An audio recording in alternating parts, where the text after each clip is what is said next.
moi, mon plus grand défi, c'était d'oser être moi. J'avais tendance à me dévaloriser sous l'effet de la pression. J'ai appris à m'accepter en m'affirmant avec ma haute sensibilité. Je me suis aussi un petit peu poussée à oser finalement donner mon avis en écartant cette peur en fait que j'avais de déplaire. C'est vraiment intéressant ce que tu dis parce que tu parles de déclic en fait. Il y a quelque chose qui s'est passé. On va dire la pièce, elle est tombée d'une certaine manière. Est-ce que tu pourrais peut-être nous partager le moment clé où l'assertivité a changé quelque chose dans la donne pour toi, dans tes relations, quelque chose que tu as vécu? J'œuvrais dans un milieu associatif et j'étais régulièrement en contact avec une personne qui avait l'habitude en fait de rabaisser son monde. J'en faisais pleinement partie du coup. Et en fait, je me sentais frustrée parce que je me rendais compte que le lien avec cette personne était relativement toxique.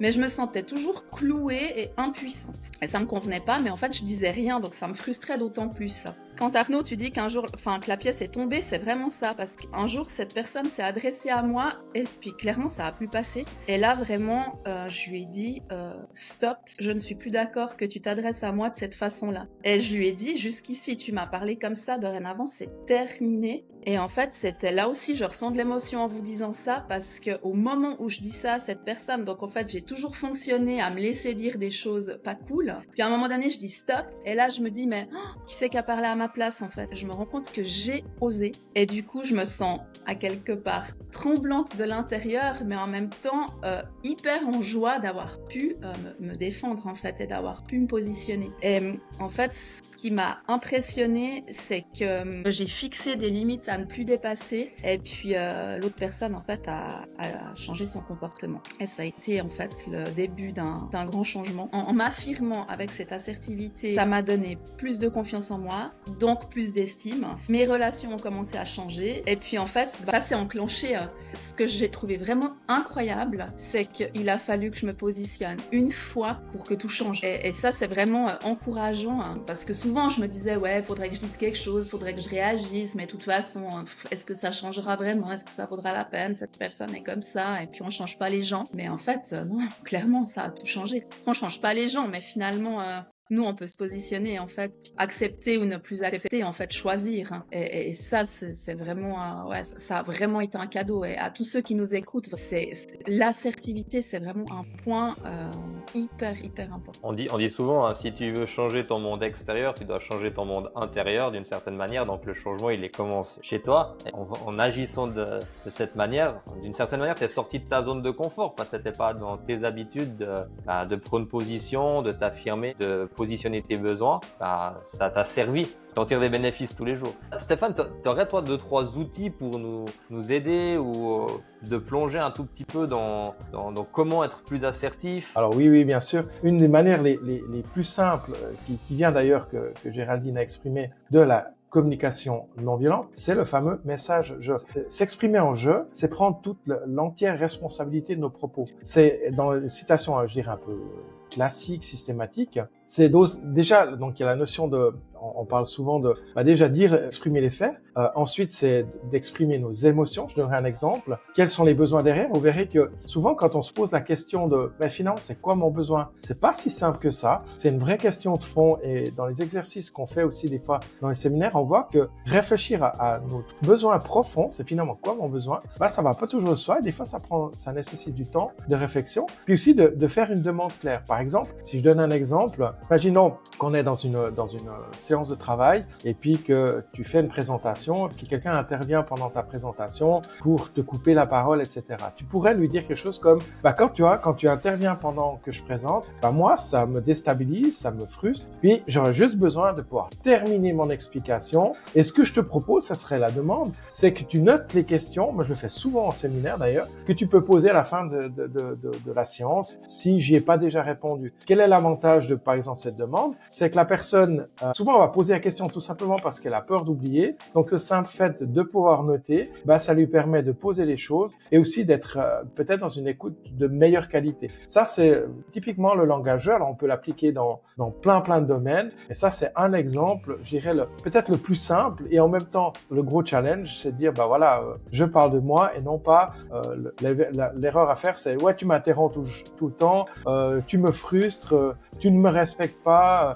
laisse-moi terminer. Enfin, si tu parles comme ça, c'est mort, quoi. À un moment donné, c'est le tu qui tue, quoi. Quand je me suis justement positionnée face à cette personne, j'ai parlé en je.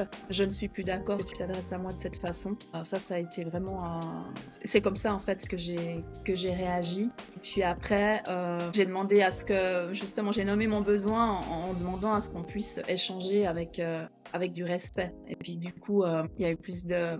Je sais pas qu'on est devenus potes, mais disons que les échanges sont beaucoup plus respectueux parce qu'ils sont factuels. Donc du coup, tous les sous-entendus, les interprétations, c'est mis de côté et puis c'est beaucoup plus suivi et concis. Donc, Ouais, et puis c'est intéressant parce que finalement aussi, on peut parler par exemple, de dire quelque chose comme « je ne te permets pas ». Moi, je vois ça dans la gestion des personnalités difficiles. Souvent, on a peur de dire « mais non, je te permets pas de me parler sur ce ton, c'est ce que tu as clairement vécu et que tu as fait ». Et je trouve que c'est extrêmement important là, encore une fois, je prends ma part de responsabilité. Je te permets pas, je ne t'autorise pas à me parler sur ce ton, sur cette manière-là, etc.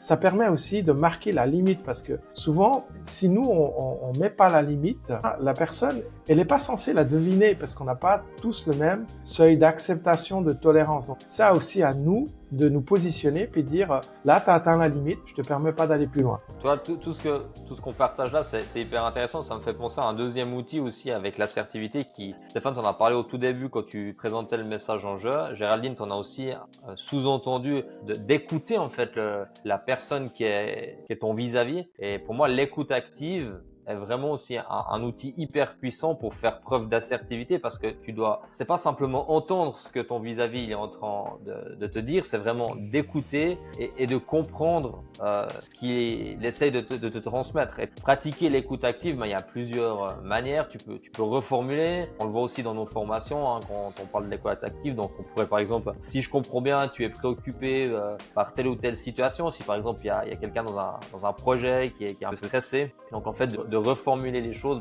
permet de remettre des mots et puis le vis-à-vis va se sentir vraiment. Donc ça permet aussi après qu'il puisse exprimer ses besoins et toi aussi d'une certaine manière. Après, on pourrait poser des questions. On l'avait vu, si tu te rappelles bien aussi dans le cadre de la formation, de poser des questions ouvertes, de pouvoir questionner qu'est-ce qui te paraît problématique dans ce projet-là ou dans cette situation-là, qu'est-ce qui te stresse. Ça permet à l'autre aussi de pouvoir développer et puis pas d'avoir quelque chose de fermé et d'une certaine manière, exprime aussi ton assertivité avec ça. Et puis on pourrait aussi valider les émotions. Dans le sens, on a parlé d'empathie. Je sais pas si tu te rappelles les deux types d'empathie qu'on avait vu dans la formation Le pouvoir de l'intelligence émotionnelle que tu as mentionné au début de podcast. Si on peut parler des émotions, c'est si je comprends bien, cette situation elle te stresse un petit peu, qu'est-ce que je peux faire pour t'aider? Donc en fin de compte, tu vas parler des émotions et ça va peut-être permettre aussi à ton vis-à-vis d'une certaine manière de faire preuve d'assertivité. Tu vas l'aider. Si tu fais preuve d'écoute active, tu vas aussi l'aider de pouvoir s'exprimer et d'exprimer les besoins tout en étant respectueux l'un de l'autre. Donc ça, c'est aussi un outil, je pense, qui est assez puissant dans ce domaine-là.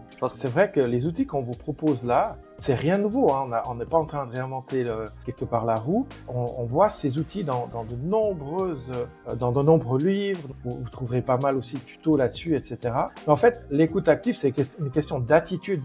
On écoute pour comprendre et non pas pour répondre. Et c'est pour ça que le jeu est tellement important. Il faut refaire le lien avec ce que je disais tout à l'heure. Parce que quand tu pars dans le tu, l'autre ne t'écoute plus pour comprendre, mais elle va t'écouter pour répondre. Et effectivement, l'écoute active, c'est une question d'attitude. C'est aussi une volonté. Et parfois, on n'est pas disponible. Et je pense que c'est aussi important de le signaler. Voilà, juste pour compléter ce que tu as dit. Donc, l'écoute active, c'est vraiment une disponibilité et une volonté à vouloir comprendre ce que l'autre essaie de nous dire ou de ce qu'elle vit. Et si on veut, on peut aussi parler de la gestion des situations difficiles. Et là, il y a par exemple une technique qui est connue aussi, ça s'appelle la technique du disque rayé. Ça, c'est surtout quand on a des gens qui essayent peut-être par insistance d'obtenir des choses de nous ou de nous refuser quelque chose. C'est vraiment l'idée c'est un peu comme les petits enfants, c'est je te redis. Alors évidemment, c'est pas de dire chaque fois les choses avec les mêmes mots, mais c'est de dire les mêmes choses avec les mêmes sens. Par exemple, on pourrait imaginer que tu veuilles négocier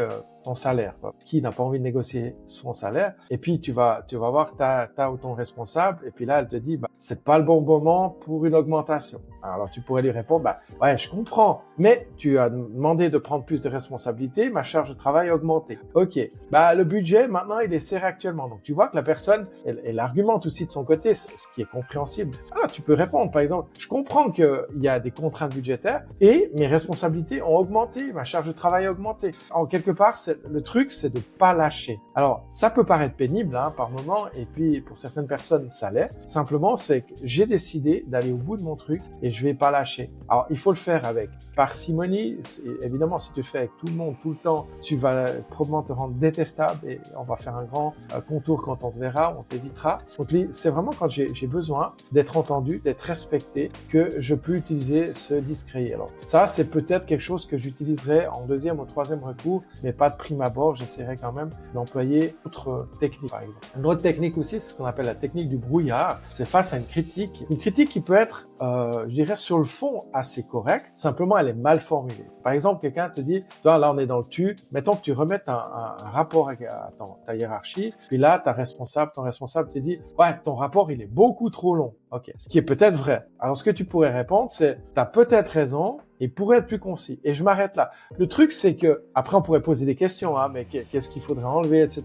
Ce que je veux dire par là, c'est une critique non constructive, elle nous permet pas d'avancer. Donc, tout dépend si tu as envie d'aller plus loin, et là, tu peux aussi aller dans la reformulation, ou si tu n'as pas envie d'aller plus loin pour une raison X, Y, parce que c'est un collègue qui dit, ouais, toi, de toute façon, tes rapports sont toujours trop longs. Toi, tu as peut-être raison, peut-être qu'il pourrait être plus concis. Et je m'arrête là. Le truc, c'est vraiment s'arrêter là. Alors, vous voyez que c'est pas des solutions universelles, qui s'appliquent en tout cas, mais qui peuvent être des pistes de comment je peux me positionner dans certains cas de figure. Alors, on les aborde aussi dans nos différentes formations. Et le but ici, c'est que ce qu'on voyait tout à l'heure, ce qui est intéressant, c'est que dans le cadre aussi de notre communauté, on a un groupe WhatsApp, etc. Tu peux poser des questions, la communauté peut se positionner, elle te répond, tout ça avec respect, avec bienveillance. Et je pense que c'est aussi une manière de se sentir moins seul face à des difficultés. Et simplement, des fois, le fait de pouvoir poser des questions à la communauté, de poser simplement par écrit aussi ou audio notre réflexion, c'est déjà une partie de la solution. Voilà quelques éléments que je peux donner.